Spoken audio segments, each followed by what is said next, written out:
everybody else is doing things as fast as humanly possible so they can produce as much as humanly possible, right? Why write one really good book if AI can help me get 10 books to market this year? The expectation of quality has gone down as the expectation of quantity has gone up. There are still people out there right now who are willing to take the long road if it means taking the long road produces something that they're truly proud of. These are people who refuse to contribute to the growing pile of shallow work just so they can say, I did a thing, right? I wrote a book. Slowing down doesn't make you lazy. Slowing down doesn't make you bad. It is an aspect of craft, right? Think of taking the long road as your own quiet rebellion. Your pace and your process could be your superpower. We're wired for connection, but most of us are faking it to fit in. I'm Tonya Kubo, and this is Find Your Freaks, the podcast that flips the script and spotlights the quirks you thought you had to keep quiet. Subscribe now and head to findyourfreaks.com for show notes and extras. Because around here, what makes you weird makes you wonderful. Normal was never the point.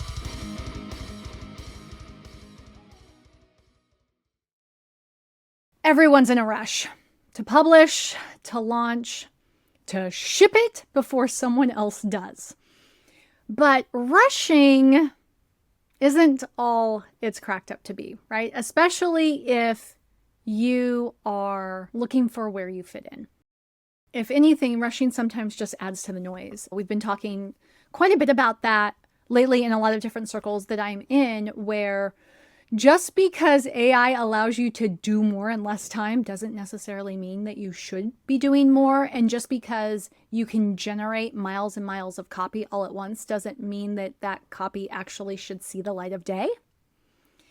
Like, the last thing any of us needs is just more noise or more of the same. And when I was talking to Candice L in our last episode, right, she's a good friend of mine. She's a book coach. And something that spoke to me when we were talking is her belief that slowing down isn't weakness. Because, of course, if you're thinking about somebody who is constantly meeting people who feel in a rush, who feel like they're running out of time, it's Candice. Because so often people who want to write books will start trying to write in isolation, right? Like all of us, we all joke about the Stephen King, what I will say is the Stephen King fantasy, right? We all picture Stephen King all alone in a quiet mountain cabin, snow's coming down, he's by himself with his manual typewriter, right? And he is just churning out bestseller after bestseller after bestseller. And the reality is most books are not written solo, right? Most books are written in community. But then what oftentimes happens is, people are trying to write that book. They feel like they have to write that book before they turn 30. They have to write that book before they turn 40. They have to write the book before they turn 50, whatever. And then they start to feel like they're running out of time. And usually that's when they seek help, right? Very few people wake up one day and say, I want to write a book, and then go and hire a book coach, right? They say, I want to write a book, and they usually just start writing. And then they get to a place where they're just like, oh, okay, how do I get this book out into the world? And that may lead them to courses and to conferences and to coaches from there. But they very rarely start by seeking professional expertise. I mean, this is not 100% true all the time, but it's pretty common. And so by the time people will get to Candice, and many times they already feel like they've wasted too much time, like they don't have time to spare. And so she's often having to get people to pump the brakes. No different than what Mary said about her work with her production studio and helping people bring audiobooks and podcasts and stuff to light, where she's having to tell them as well, like, pump your brakes. Slowing down doesn't make you lazy. Slowing down doesn't make you bad. It doesn't make you less professional than the next person. It is an aspect of craft, right? Slowing down is how you elevate your craftsmanship. You've got to work on the craft. You've got to work on the quality of what you're producing. And if you listened to my episode with Mary, or the reflection I did after that, I think that was episode 11, you'll know that, my opinion is that craft is really care. Like, craft is how you show that you care about the people you are producing your material for.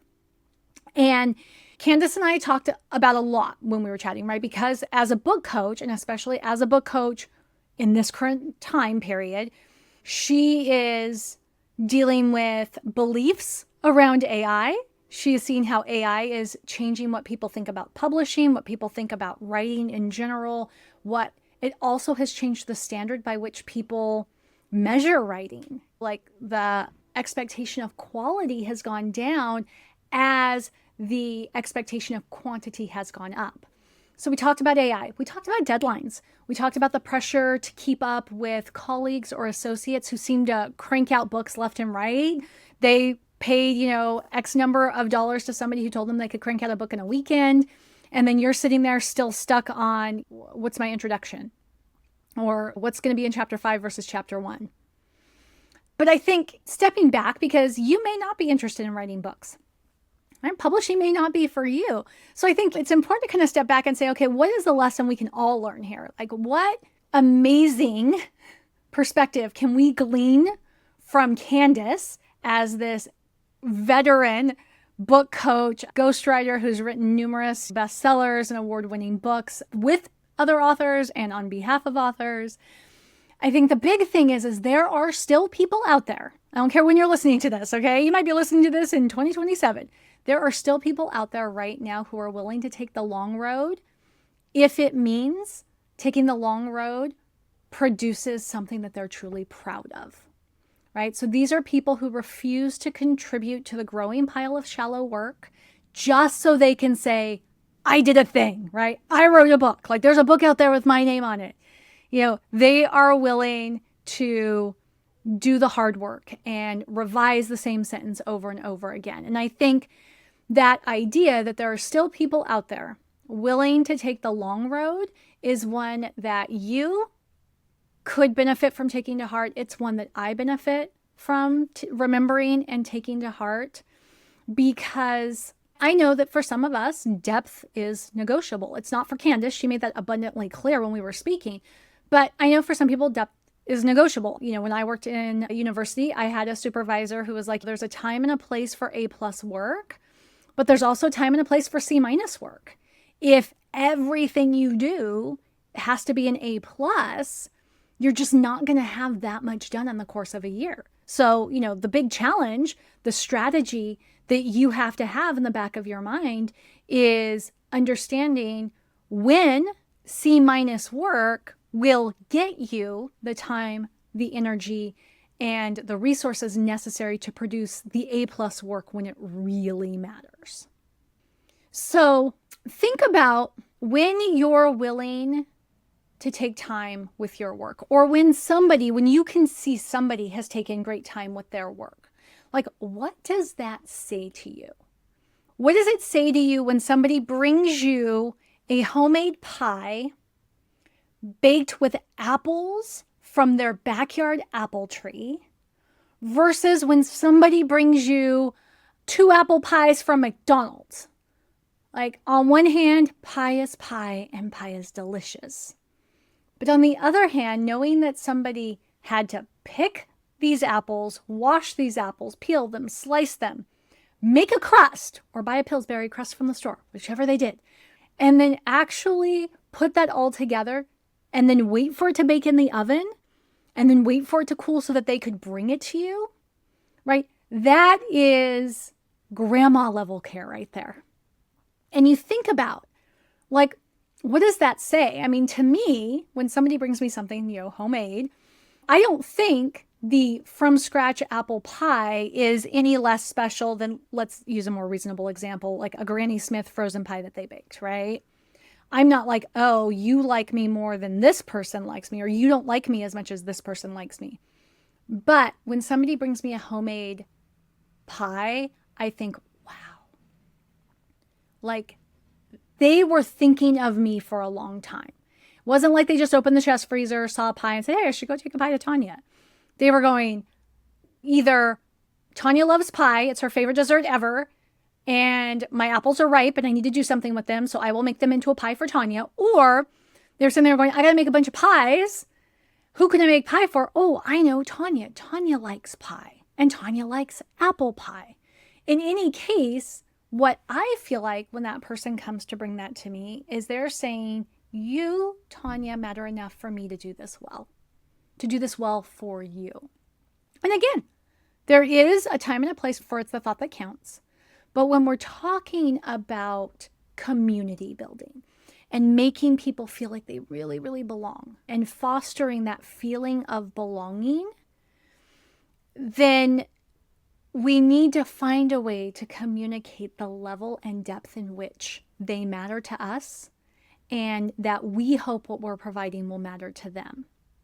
So going back to Mary's, because I think Mary and Candice's interviews are great, like opposite sides of the same coin almost, right? Where Mary really works on spoken craft, podcasting and recording, and Candice focuses on written.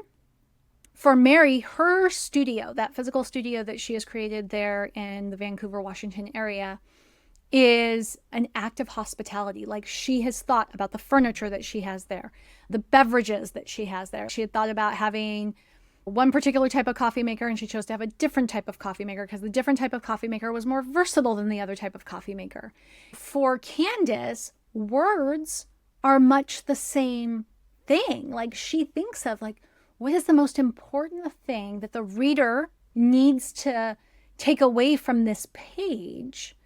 And how do we wrap the words around? How do we get the words to communicate that before they have to flip the page, right? So for Candice, it's like every sentence is earning the right for the reader to keep reading.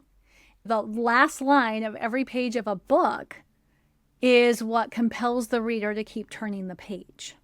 So again, it's just this reminder, I think, that it's not about excellence for excellence sake. It's not about perfectionism. It's just a different way of showing love. Craft is how we can show love to the people that we care about. And, this is true in our own families as well. This is true in our workplaces, right? This doesn't have to just be about book writing. And the other piece that I was thinking about as I was going through the editing notes in Candice's interview is also this resistance against really being fully present, fully yourself until you have arrived. It's like, I can't tell anybody I'm writing a book until I have a finished manuscript. No, that's not true. You can tell people you're working on a book. You can join writing groups.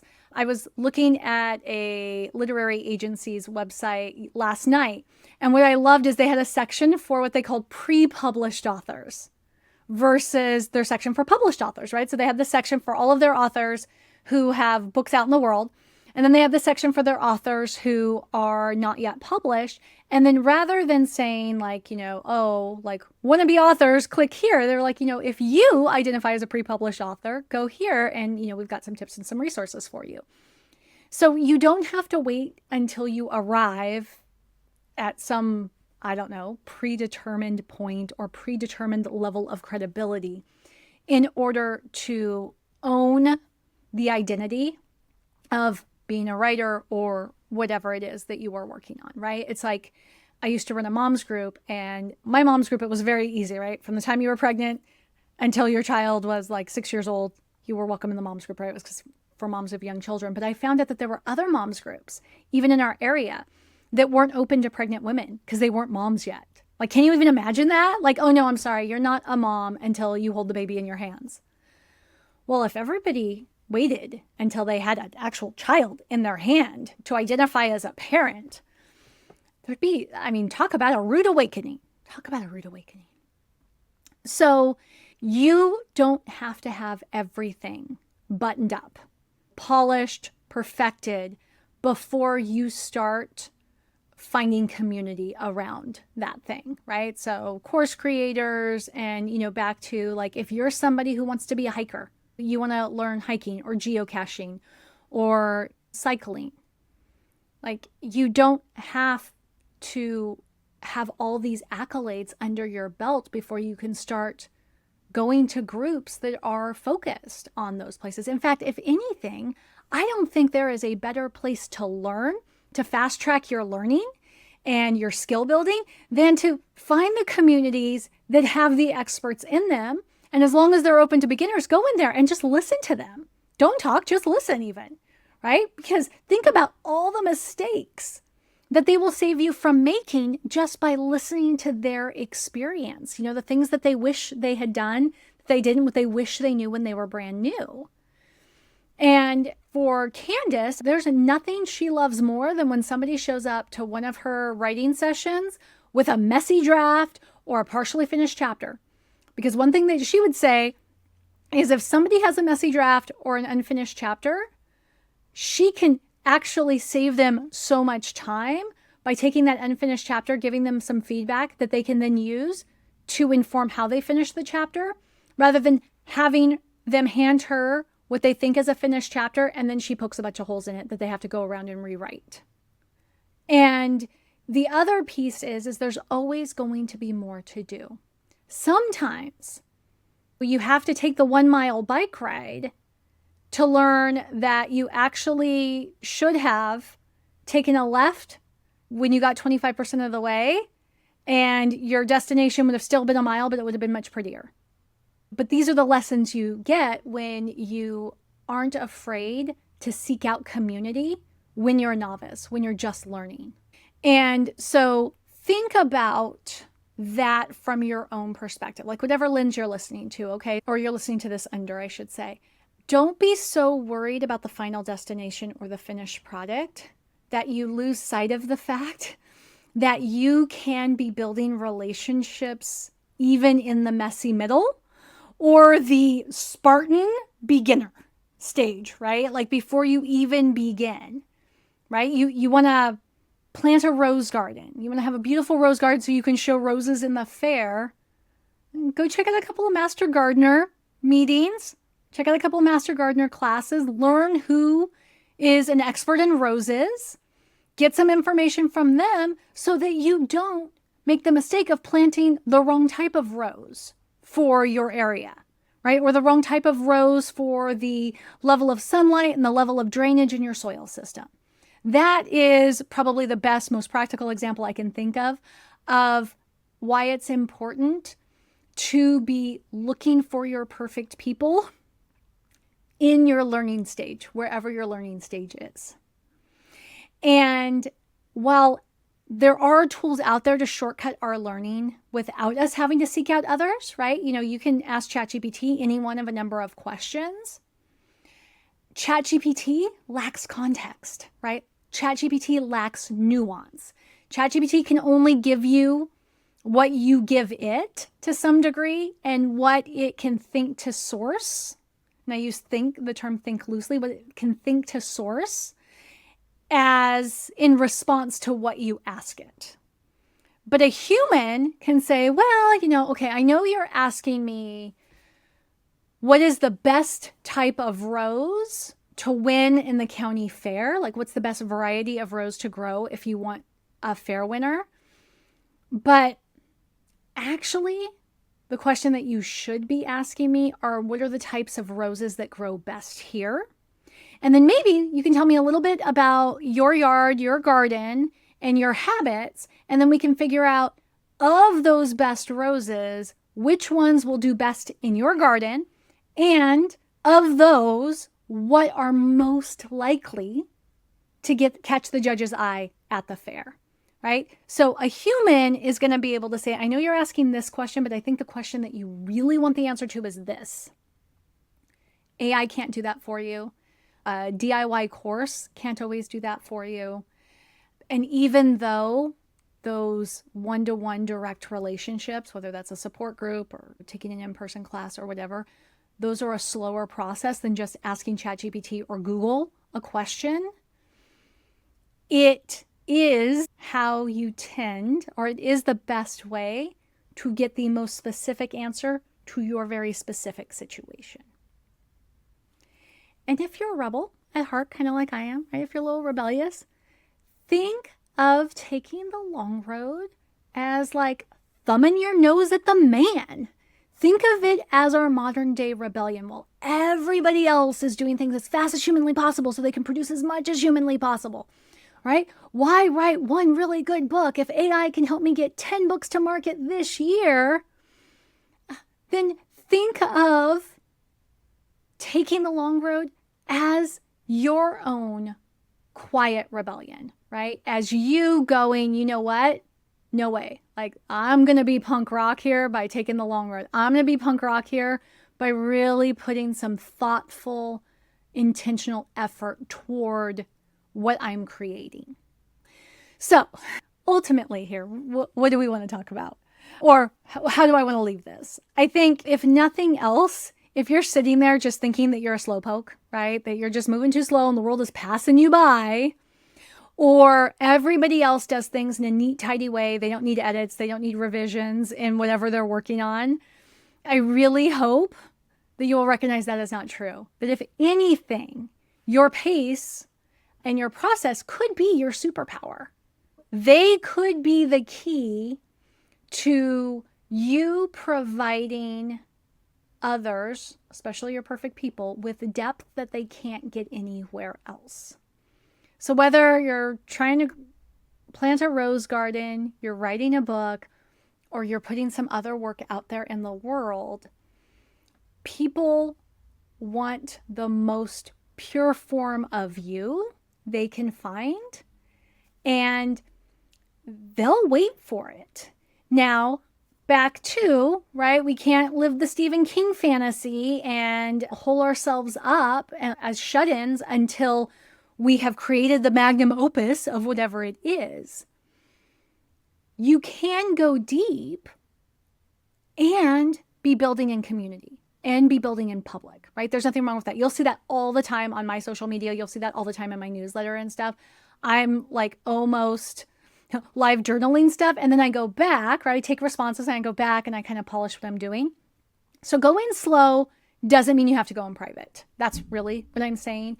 It is, as you build your community around what you're working on, it's okay to make it a conversation. It's okay to put something out there, have them respond, and then you make adjustments accordingly.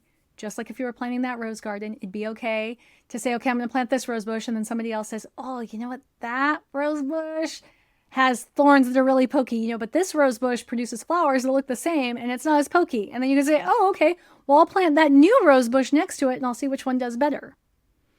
Okay, so create in public, right? You can go slow, but you can still share your stuff in public. Invite people in to your process, right? Don't worry about fast tracking it. You're not fast food. You don't have to be on a conveyor belt. Let the people you're creating for, whatever you're creating, let them shape the work as it evolves. And know that as you do that, more people will find you. They will be attracted to you. They will help you go on to create better and better works. And at the end of it, if it's the case of a book, it's a book you're really proud of, but it's also a book that people feel, the ideal reader feels like was written directly for them. And if it's some other work, maybe it's your version of that homemade apple pie made from the apples in the backyard. But just think of how much people will value what you've created because they know that deep down you centered it all around how much they matter to you. That's it for this episode of Find Your Freaks. To help more weirdos find their way here, subscribe, rate, and leave a review. And if you're craving connection, join the Freak Show at findyourfreaks.com. What makes you weird makes you wonderful. Normal was never the point.